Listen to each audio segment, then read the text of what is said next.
JO, les Paris 2024, les JO, Paul Jens. Paul, belle finale, 3 tops. Et puis paradoxalement un Max qui va pas toper le bloc que la dalle que tout le monde avait topé, enfin pas tout le monde mais les meilleurs. Ça se passe comment aujourd'hui? Tu étais en maîtrise mais tu es tombé sur un Max des grands jours en fait, c'est ça? Ouais, complètement. En fait, le fait de passer avant lui, je comptais lui mettre un peu la pression, mais il a quand même bien grimpé. Quand j'ai fait la dalle directement, je me suis dit ah, ça sent quand même bon parce que voilà, je savais que ce bloc il était pas facile. Je me suis dit ah, j'ai pris une bonne longueur. Je savais qu'il pouvait ne potentiellement pas le faire, mais qu'il avait fait le 2. Donc voilà, c'était coude à coude. Après, il a été un peu plus efficace. Du coup, ça se joue les essais dans le dernier.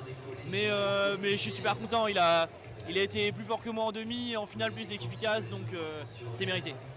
Alors, paradoxalement, là, tu échoues sur ce bloc très difficile que seul Max a passé.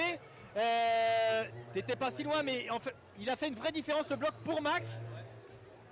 Il n'y avait pas moyen, t'étais proche du score parfait. Qu'est-ce qui t'a manqué sur celui-là? Je pensais que ton gabarit allait te permettre de le prendre. Non, en fait, clairement, il a manqué de l'entraînement, c'est sûr. Parce qu'en fait, moi, ça a quand même une saveur particulière d'être là parce que l'histoire, de base, elle n'était pas écrite comme ça. En fait, l'année dernière, j'ai une saison qui n'était pas facile.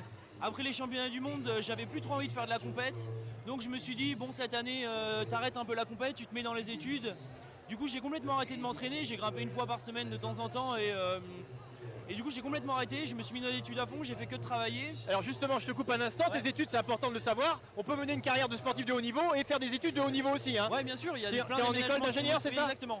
Il y a plein d'aménagements qui sont possibles et du coup, ça se fait quand même assez bien. Et du coup, ce que je disais, c'est que cette année, j'avais décidé de me mettre à fond là-dedans. J'ai pas aménagé, j'ai mes études, donc je me suis mis comme un étudiant comme tout le monde.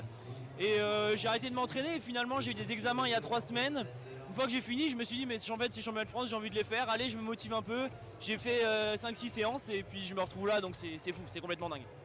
C'est énorme, c'est très prometteur, avec de l'entraînement ce sera encore mieux. J'espère ouais. Très belle saison 2026 Paul. Merci. Merci.